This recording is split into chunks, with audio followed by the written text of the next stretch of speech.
Nasreen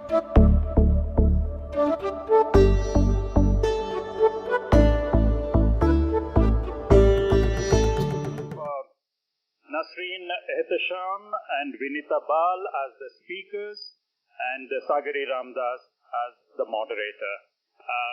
Since the moderator will introduce the speaker, veterinary scientist and popular educator at the Kudali Learning Center, Telangana, India, and a member of the Food Sovereignty Alliance, India. So, welcome to the session, Dr. Ehtesham and Dr. Vineeta Bal and Sagari Ramdas. Thank you so much. Distinguished Professor of Microbiology, Molecular Genetics, and at the Sharda University in Noida, and Dr. Vineeta Bal, she's an immunologist and currently a faculty at ICER in Pune. And I'm Sagari Ramdas. And of course, you know, Indian women scientists today, whether it's climate science to rocket science, I mean, we're breaking the glass ceiling and really leading cutting-edge scientific research. Having said that, of course, the most evident and the most recent of that was the response to the COVID pandemic, where really the leadership was in the hands of women. Whether it is Dr. Gagableet Kang or Dr. Soumya Swaminathan, or whether it was K.K. Shailaja, the Ministry of Health and Family Welfare in Kerala, herself a physician, or the millions of women caregivers, both nurses and doctors and scientists of various disciplines, who really took science to the people. And of course, we can trace this back, in my view, to India's first woman educator, Savitribai Phule, who not only countered social and cultural barriers to open up the space of education to women, but rational thinking as well, and particularly women of subordinated and marginalized communities. And today, of course, we have a situation where at the tertiary STEM level, there is roughly about 43% graduates who are women. When you take it to the level of what is the kind of job occupation of women or the representation of women in STEM jobs, it's down to about 14%. So from the PhD to right up to as you start climbing the faculty and the hierarchy of scientific institutions, you see this complete diminishing presence of women. And more so, if you look at the most elite and the prestigious universities, whether it's Indian Institute of Science, which only has 9% in women scientists, or the IITs, which only have about 12.7% women scientists, this is the story across the board. But then when you look at it closer through the prism of caste, gender, and religion, it becomes really such a horrific situation of the complete exclusion of women scientists from Adivasi, Dalit, OBC, and religious minorities. The data is really scarce. And I was able to pull out some data. There was a study done recently looking at about 28 national level universities in Delhi and national capital. And of about 280 women scientists which were there across these 28 institutions, a mere 8% are Dalit women scientists. A mere 8% were OBC women scientists. And when it comes to religious minorities, there were nearly, it's like 0.0 whatever percent. So we're really talking here about not only institutional patriarchy, but institutional Brahminical patriarchy and religious bias, which is really informing and shaping the kind of the presence of women scientists. And of course, the dominant presence of women scientists today are the privileged dominant caste formations as well.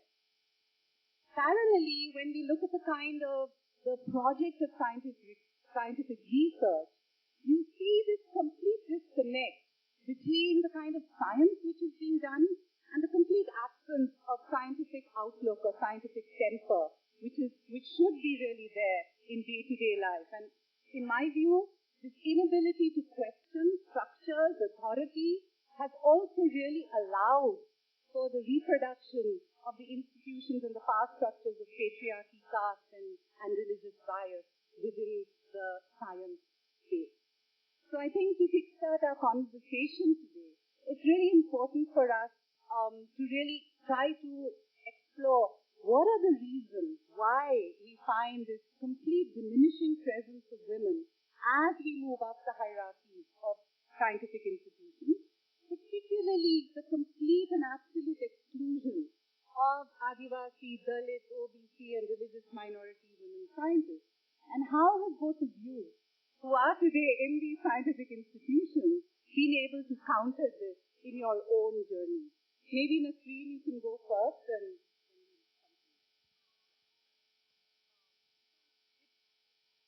hello, can you hear me? Yeah?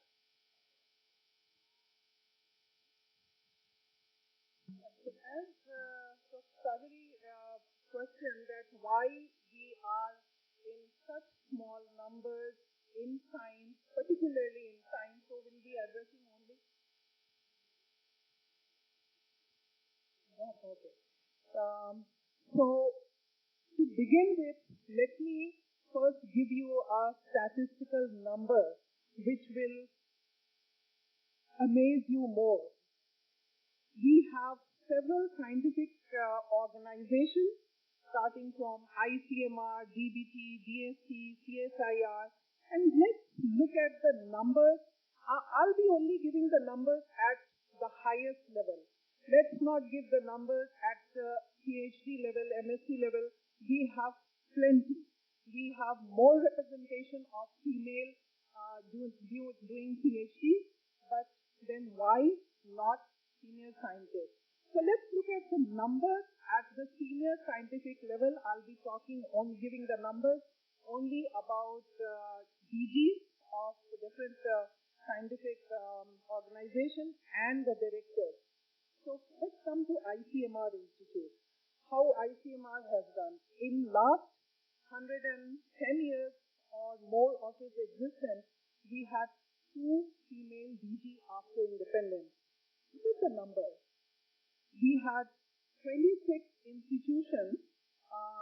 In all the institutions in ICMR, we have actually done not bad. We have, out of 26, we have almost about 12 institutions which is led by females. So that we have done well. Coming to DBT. DBT was instituted in 1986 and we have 16 institutions. Not a single director is female. There had been a single women director so far in the history of NII, which is more than 35-year old. DBT, there have been 2 female secretaries so far out of in last 37 years. INSA, instituted in 1935, and we very proudly last 2 years we announced we had the first women president of INSA. Why we did not have it before? I mean, I would like to pose why we did not have it before. What was such a proud moment for us to say, oh, we had first women president? We should have asked the question, why not 20 years ago? Because we have the talent. We are there, but why we are not able to reach? We have Shanti Swarup Bhatnagar Award, prize. Oh, Indian National Science Academy. This is one of the most prestigious Science Academy of India, and it's the National Science Academy. I'm not talking about other academies. Because of the shortage of time, I'm just going very little on the data. Bhatnagar Prize. We have 552 men who have gotten the Bhatnagar Prize, and we have 19 women scientists who have gotten Bhatnagar Prize. I mean, why these minuscule numbers?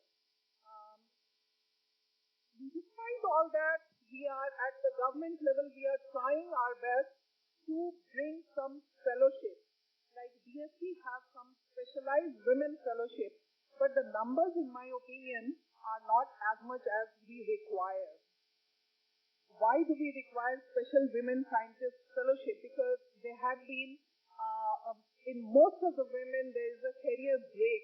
They always have a career break. But that should not be the deciding factor that they cannot come back. When they come back with a big bang and they prove it. So let us give them a chance. Why we are not giving them a chance? When Dr. Sagari asked about other communities all put together, if I divide them in Dalit, minorities, Baujan and all, everywhere the numbers are going to be zero. So I hate to give those kind of numbers. So even this looks so awful. How can we give those numbers? Then, if we look at why we are not there, we normally have a break in our careers. We come back. There should be a level of acceptance when a person, when a female, when a women scientist, or in any other field, when they come back to science, we should give them a break. There should be an acceptance for them in the scientific world, which, in my opinion, is less. She asked if we can give our example. Like, I'll call myself lucky. When I completed my master's, after that I got married, I had children, and I finished my PhD 10 years after my master's. So there was a big break. There was 3 different places I got registered for my PhD, and I couldn't finish because, the family has to move at different places. I had a child and several reasons. But then when I came, I got an opportunity. I got a break. So if all of us get a break, then the sky is the limit. We can, and I'm very confident, women can touch with as much speed the sky as the other gender is capable of. So with this, I'll say, thank you, Nasreen, and I'm going to now Vineeta over to you. Okay, thank you. I'm going to begin by saying the difference between women scientists and women otherwise is hardly anything beyond the stamp of education. They are part of the same society that you and I are a part of. I happen to be a scientist. Many of you may not be a scientist. But you saw that the Indian Science Congress this year, earlier in this month, this is still January. In January, this was focused on women and science, and most women on one particular session had to face, I suspect, should I say, Haldi Kunku and Rangoli. Okay? So this was the rational behavior of the organizers under whatever circumstances. Fortunately, many scientists protested.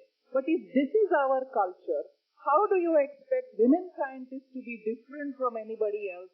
Haldi Kunku is acceptable, and we realize that Haldi Kunku is also extremely discriminatory. It is patriarchal. It is Hindu, it is patriarchal. Patriarchy is across the humanity. I'm not talking about that. But it is Hindu culture. It is upper caste culture. It excludes single women. It excludes separated women. It excludes widows. So all of this was completely disregarded, and there was the function was organized. How shameless can we be when the Science Congress, where everybody is supposed to be there, starts a session in this fashion? In addition to that, there are multiple objections about that particular session. I'm not going into that. But the point I wanted to highlight was that whatever Nasreen was saying, and I completely agree with her, the data are there for everyone to look at. It is patriarchy in all its angles. It is pervading. It does not let women work. It feels like, men normally do not realize this. I remember once a very liberal scientist from this city itself, and I were part of the committee on women in science, and the first time we discussed something, he was a part of that. He came out and said, Vineeta, I did not realize that people like me are also so much of patriarchs. This realization does not dawn on most people, and I think that is what is required. So what is required is not for women to struggle hard. These are the success stories that you can see because we are where we are. But most women fall through the gaps and the cracks and whatever they are there, that is because they do not have the support structure. And the support structure commonly includes husband, if he is able to help, or a partner, or the family, or whatever else.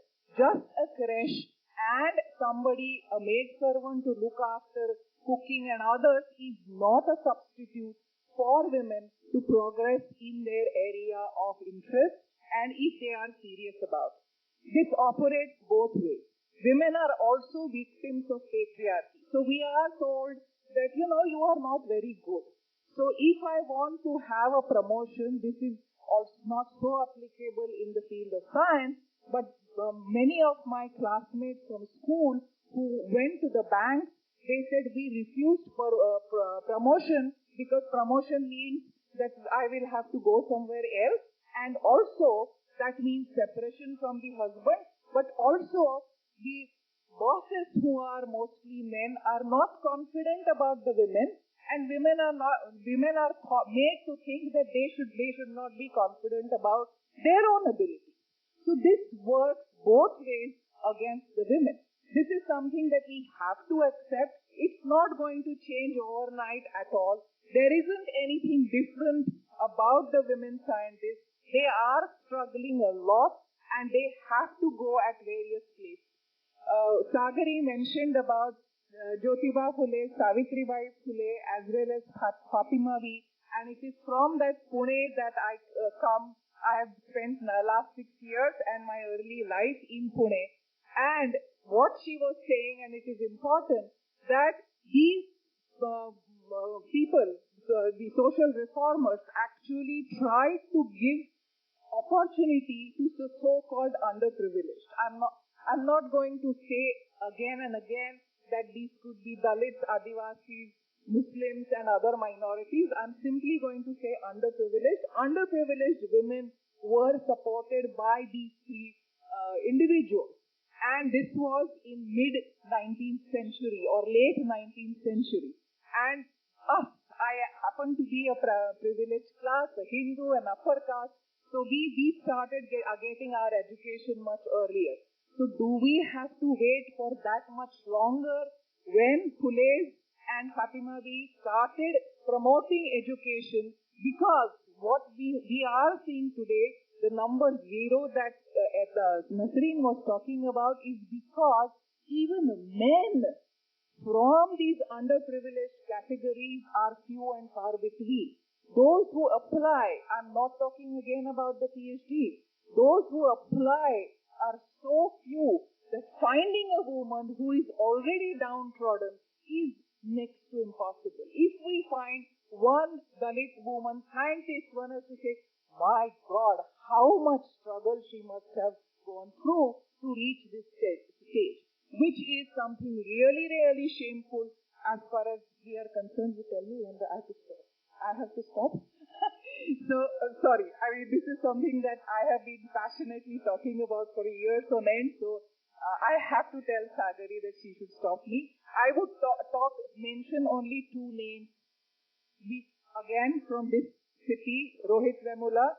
He was a man. He was from the Dalit community and he committed suicide because he could not take the stress of what he was facing, discrimination. Despite being a man, he was not a woman.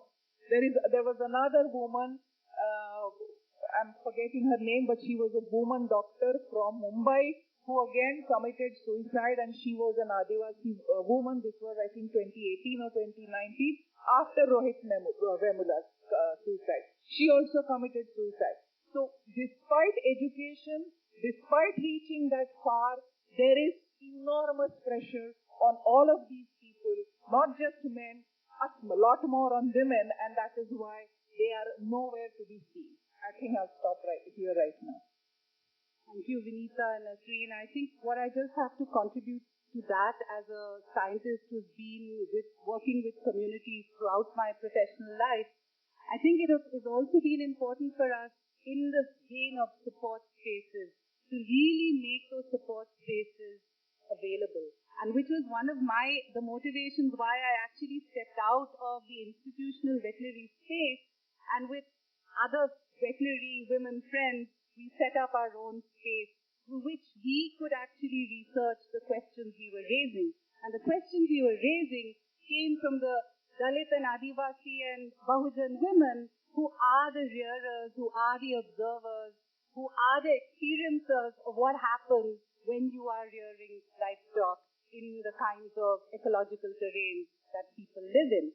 So the questions which are raised really are informed by the science which people hold in collaboration with scientists like myself who came out from so-called institutional scientific spaces. Having said that, and in continuation with what Vineeta, what you just flagged about the Indian Science Congress, and this year's Indian Science Congress, as Vineeta said, was the real focus is how SNT or science and technology is going to be how is it going to build sustainable development and how is it going to empower women. Along with that, I also was reading that when the chief guest gave his message, the chief guest this time was the Prime Minister of India. They were really talking about how to promote scientific temper. Now it's interesting that in August 2022, at an event which was ironically an event about the challenges which women in STEM standing for, science, technology, engineering, medicine, and mathematics, and, so how they were going to really overcome the challenges in STEM and how women in STEM going to really to move further and advance. There was a High Court judge who came and spoke and said the only way that women can advance is if you actually adopt and support Manusmriti. If you valorize, and she was valorizing and championing that the only way women can advance is if you uphold Manusmriti, if you uphold the family values which are there and written into the Manusmriti. Now, as all of us know, the Manusmriti is the institution, is the framework which is entrenched caste, the hierarchy of caste, the hierarchy of patriarchy is what that smriti is all about. And as we have just heard from all three of us, that's exactly what we need to counter. So in this kind of an environment, in a larger kind of a context, where on one hand you're saying empower women, and in the same breath you're saying, well, we can only empower women through the Manusmriti, right? And in the same breath of scientific temper, like what is scientific temper? It is about questioning. It is about debate. It is about dialogue. It's about analysis. It's about investigation. And yet we are increasingly living in an environment where questioning itself has become this most anti-national act, right? We're not supposed to question. We're not supposed to investigate.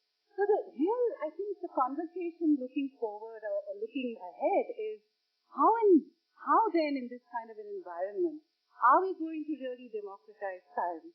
How are we really going to be able to counter and dismantle the structures which you all just flagged, whether it's patriarchy, caste, or religious bias, in the production and the practice of science?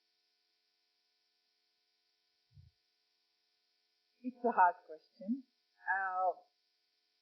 Democratization, as we are noticing in our country, was hard to begin with. Democracy and running a country with democratic values was hard to begin with. We came this far, and probably we are losing out there. So, is it the case that science will never get democratized? It is a real threat. However, what I feel is outreach is one way. Getting people to understand, to realize is one way of sort of communicating first. Because, in rural India, if you are looking, there is still a large population, especially the so-called underprivileged people, do stay a lot more often in the rural area. In rural area, you do not see science colleges. Most of the colleges, because science colleges need infrastructure, one, science colleges are normally, college timings are 6 to 8 hours, and if women are communicating for about, 30 kilometers, 40 kilometers for reaching the science college, and if there are no toilets for women, they cannot spend 10 hours on the road when it's a science college that they want to attend. So if education is more of a drive and science is less of a drive, humanities or commerce degrees are more often there. So this is a reality. So getting underprivileged men and women, and again patriarchy operates, so more men come forward from the underprivileged classes and women come ahead less often. So this is something that we do see. So numbers to begin with, even for PhD, we were saying that if you look at enrollment for the PhD at that level, university level I should say, not necessarily PhD, women have caught up if you look at the not at the disaggregated data, total data. So, but if you look at the divisions, you do see that most women are humanities graduates, so they can do the social science research. They cannot do natural science research because there aren't enough women from the underprivileged category. So we do need to have infrastructure development like rural areas, getting science colleges and the toilets. I'm sorry to bring the toilet issue, but it is an important issue. And mostly people feel shy, me talking about toilet or you hearing about the toilet.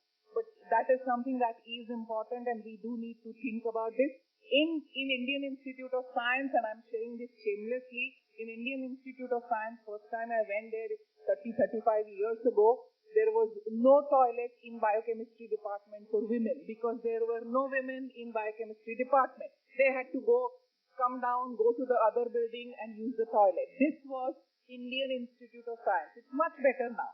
But all I'm saying is that even that situation was there, and from that we have come pretty far.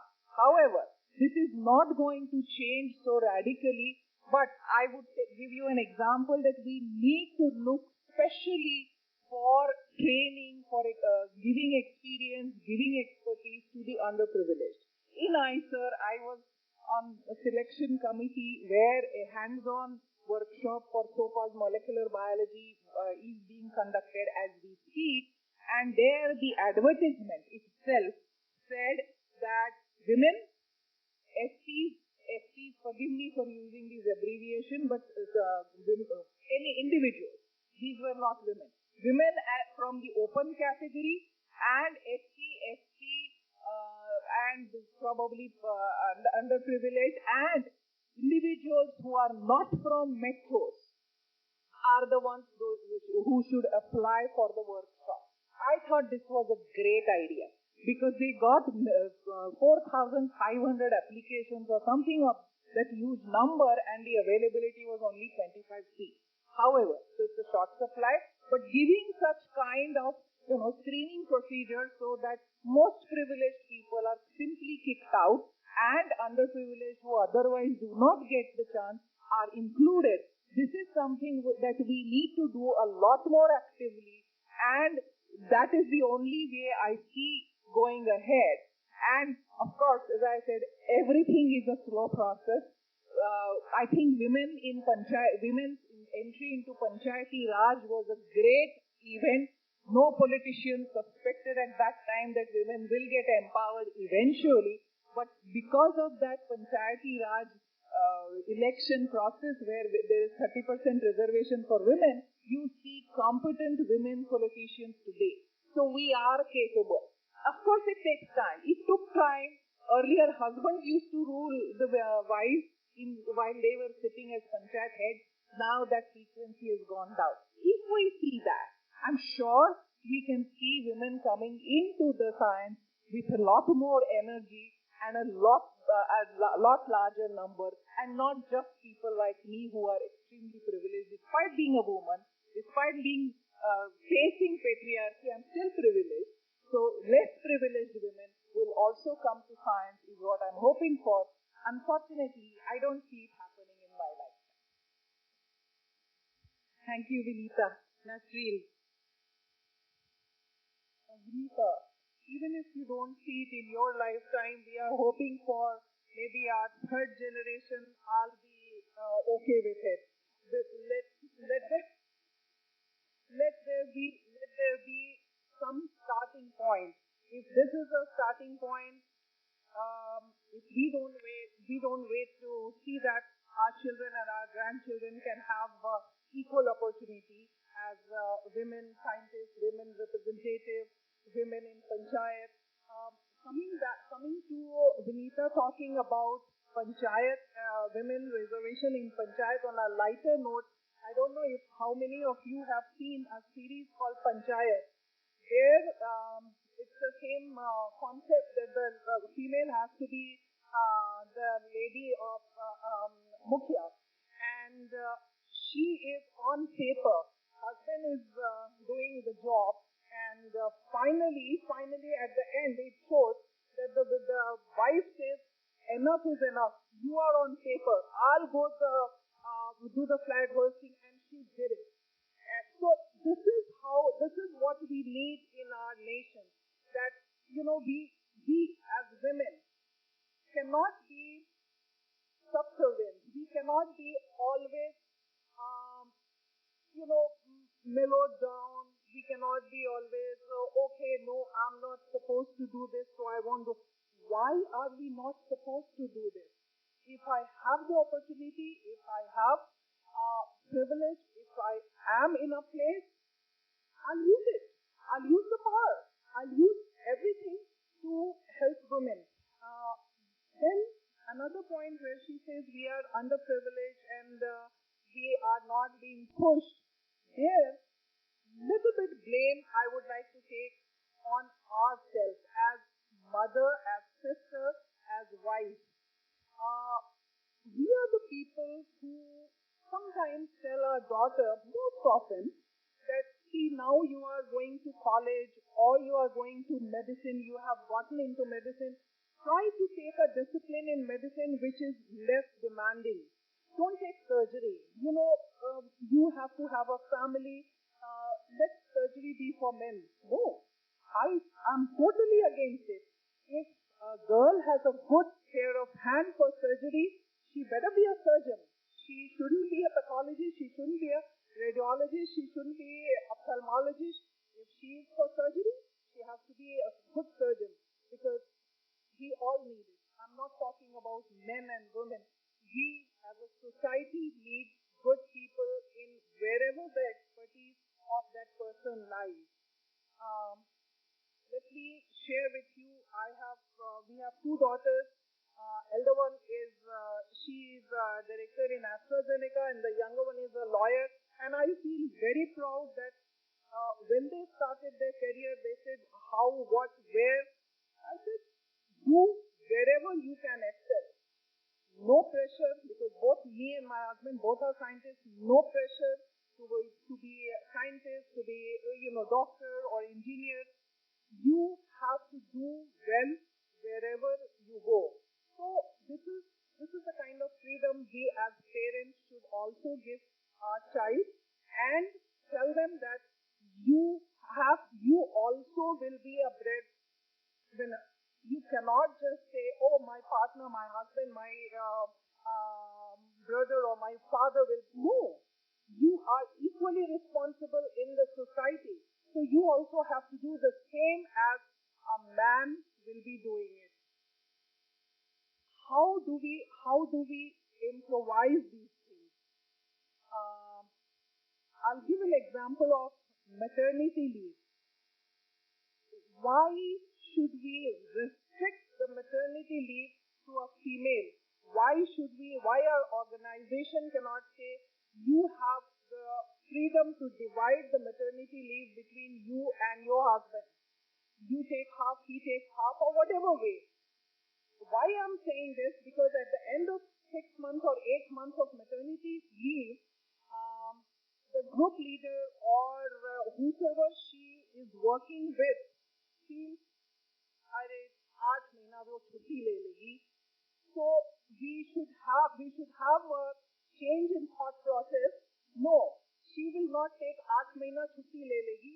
The man who is working in my organization can also take छुट्टी. So both are on level playing field. We cannot feel at the end of it that the female will be taking more छुट्टी, she will be getting married, she will be childbearing and all kinds of things. So as a female, as a male, most of the people, they are hesitant in hiring, even if the woman is better than a man, because they feel they 8 महीना छुट्टी, 10 महीना छुट्टी and all that.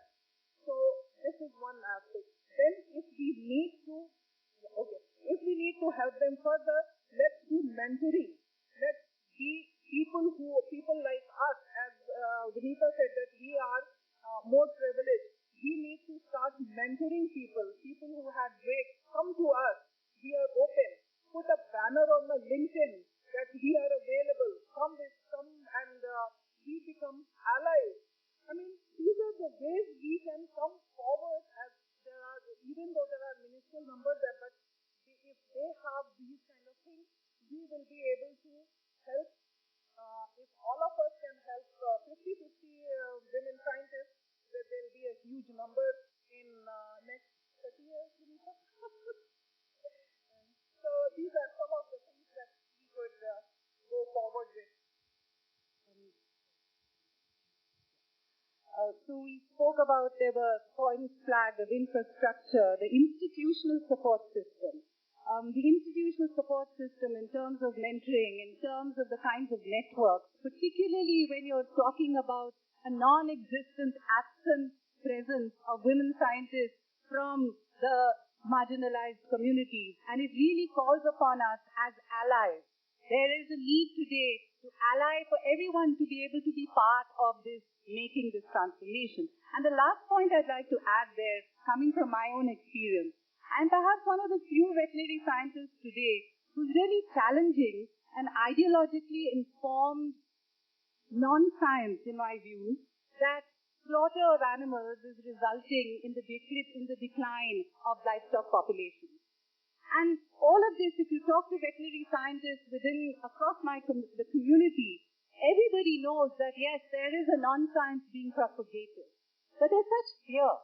There's such fear of calling out non-science. And I think it's really important at this stage that women scientists, or scientists, wherever you are, that you need to be fearlessly, we need to be having the finances, we need to be having the fearlessness to be able to investigate the questions.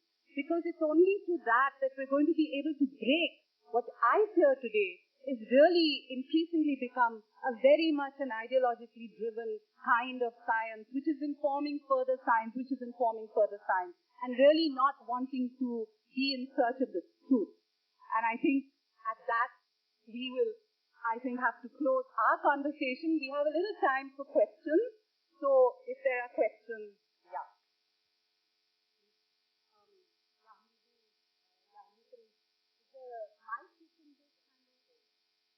There's a lady at the back. Maybe you can give it to her. Her hand went up first.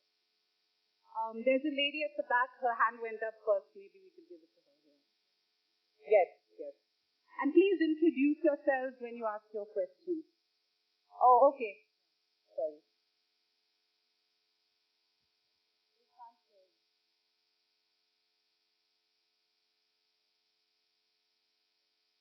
No. Maybe there's another mic you can use. Hello.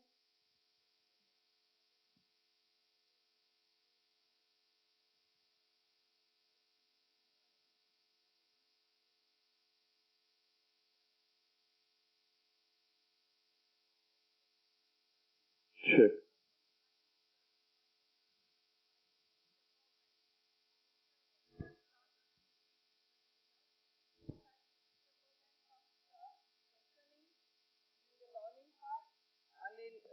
To smash patriarchy, or otherwise, the gender inequality, whatever it is, scientific temperament is the base.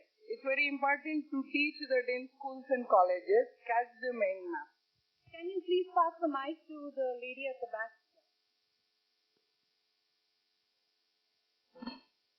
Hello. All right.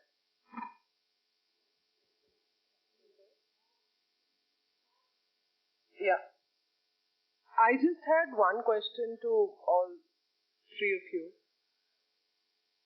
Has there been a lot of what you spoke about was about infrastructural issues, how there isn't enough support from an institution, right? Now, the perspective, while it's been valuable, I'm also wondering if there is anything new which has cropped up, because all three of you are now respected women of science who've been in the business for a very long time. Is there anything specific which younger women have to deal with, which elder women of science didn't have to deal with, A? And B, I don't think there has been enough of a discussion of Me Too in the scientific community, and if you could comment on that, that would be helpful as well.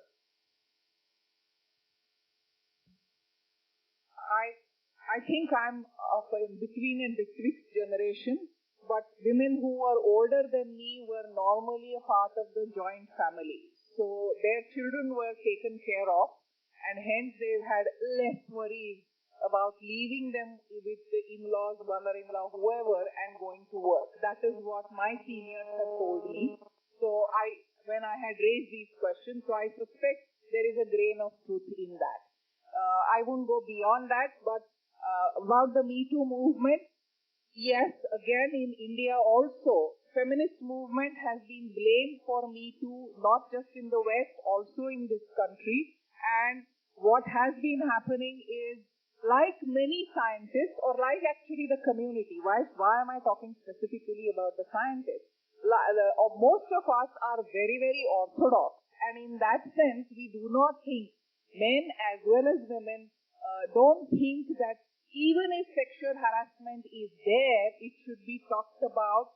And also the experiences in general are that there is no recourse to it, no justice to it, no satisfactory resolution of it, wherever there are cases. It's not that science is without, I won't say Me Too movement, but science is full of sexual harassment cases which get publicized. Some of them do get punished. So it's not absence of the phenomenon. But again, it is coming up slowly and steadily. Even Me Too movement in social science was not an overnight phenomenon, and even today it came up and it has gone down again. So that is what will keep happening, and we will have to make men more aware. As I was talking about my senior colleague who said that I had not realized you women go through so much of trauma, that perception has to be developed. And most courses or most sensitization workshops that take place at any place in every institution, this is mandatory now under the law, but mostly men think, oh, it's nothing to do with me, so why should I go? So I'm so glad that there are so many men here, that they are here to listen to what women may think. We didn't go through the harassment aspects, but having men's presence and them getting sensitized is one way ahead, long way to go. Well, actually, we were two women in a class of 80 men in veterinary college, and actually both of us were victims of sexual violence and harassment. And at that time, we had no committees or no spaces where to go and record even what we had experienced. And it was almost like a 3-year fight that we fought. And at the end of it, our demand was that, it was a professor and it was also a student. And our demand was that we wanted them to be punished. And we wanted this to be publicly acknowledged. That we had such a long struggle, and at the end of the day, nothing. Okay?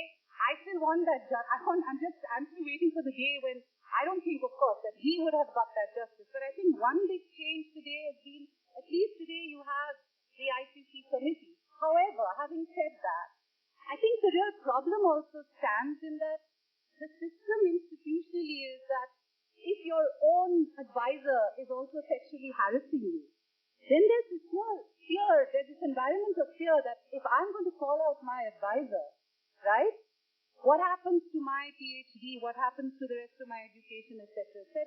So I think that young women today, because there are many, many more young women who are, relative, I know for instance in my sphere of my discipline today, you will have at least 60% women in veterinary colleges, and it's like a 60-40, it's not like 2 to 80.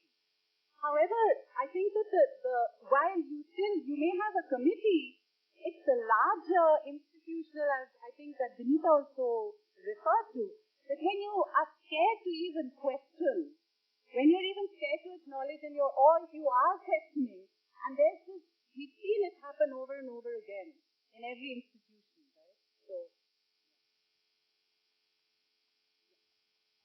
I think we have time for only probably, okay, here, why don't you go with the question? And then maybe there's a hand at the back and that would be the...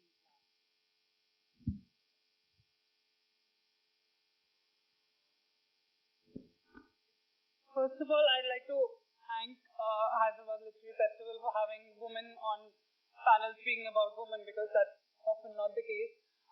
My question is sort of beyond the binary, where I want to understand, are there conversations happening in the need for making spaces inclusive of people identifying beyond the binary, like people who identify as non-binary, or people who are transgender men or transgender women? Are there conversations, whether it's about infrastructure level, gender-neutral toilets, or it's about fixing the very gendered languages when it comes to policy and other documentation?